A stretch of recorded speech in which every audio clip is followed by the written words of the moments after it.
소주 공병을 줍던 한 할머니, 그리고 못 쓰는 타이어를 판매한 남성, 둘 다 재판에 서서 판결을 받았습니다. 이들에겐 공통점이 있는데요. 과연 뭘까요?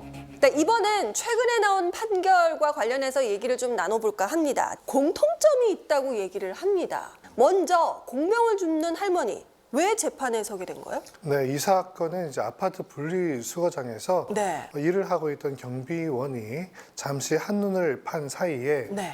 이 할머니께서 소주병 공병 12개를 가져다가 문제가 된 사건이었어요. 그러니까 이분께서 이제 절도죄로 재판을 받게 되셨거든요. 그 재판부는 이 피해품이 소액이기는 하나 유사한 수법의 범행을 계속해서 네. 반복을 했고 절도죄로 기소유예 처분도 있었었고 벌금형 처벌도 수회 있었었다. 이 피해품이 뭐 그렇게 큰 금액이 아니고 이미 다 피해 회복이 된 점을 고려해서 네. 형을 선고했다. 이렇게 판결했습니다. 개인적으로 궁금한 게 분리수거장에 나와 있는 소주 공병을 가져가는 게 절도 행위인 거예요? 버려져 있는 물건이라고 하더라도 우리가 네. 많이 말하지 않습니까? 네. 점유이탈물 횡령죄가 문제가 될 수도 있고. 그런데 이 사건은 엄연히 아파트 분리수거장에 관리가 되고 있는 재물 아니겠습니까? 그것도 절도군요. 그렇죠. 문제가 되죠.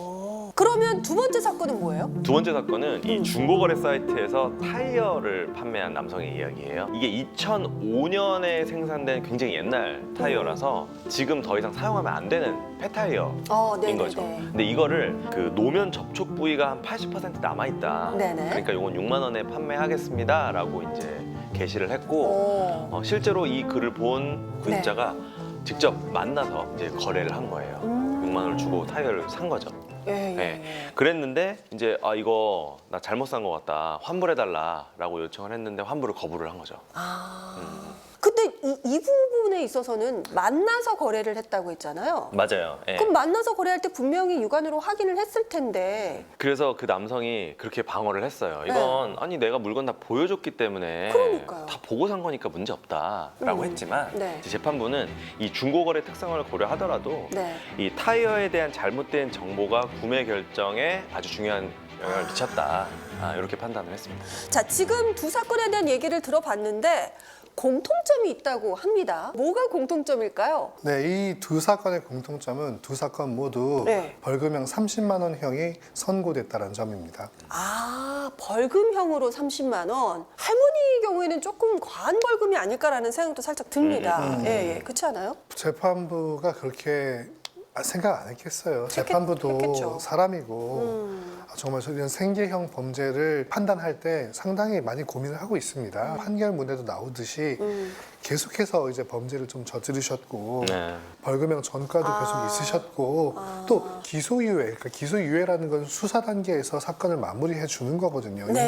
용서를 일단 해주는 거예요. 근데 그런 어떤 관대한 처분까지 받았음에도 이 사건을 이르렀다. 그러니까 보통 이 벌금 30만 원형이라는 것은 벌금형을 채택했을 때 굉장히 이제 하한 선이라고 보시면 돼요, 거의 실질적으로. 그래요? 예. 두 사건 모두 30만 원이라는 공통된 벌금형이 나왔잖아요. 네. 두 분 생각은 어떠세요? 그 두 사건은 그냥 딱 결과만 두고 봤을 때는 조금은 부당하게 불균형하게 들릴 수 있는 것 같아요. 왜냐면은 타이어 판매로 인한 이 사기 범행은 또 다른 2차, 3차 피해들이 또 발생할 수가 있잖아요.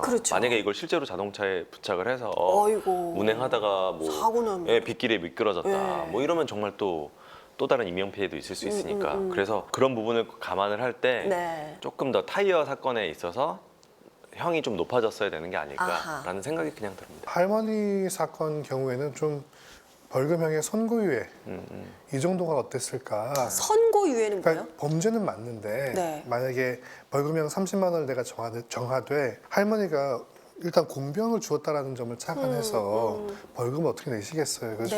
만약에 이제 몇 년이 지나면 이 선고가 없던 것으로 해주마라는 선고유예형을 같이 했다면 어땠을까라는 생각도 드네요. 그거 괜찮다. 네, 지금 보신 것처럼 다른 사건이지만 같은 벌금 30만 원이 나왔습니다. 여러분은 어떻게 생각하십니까?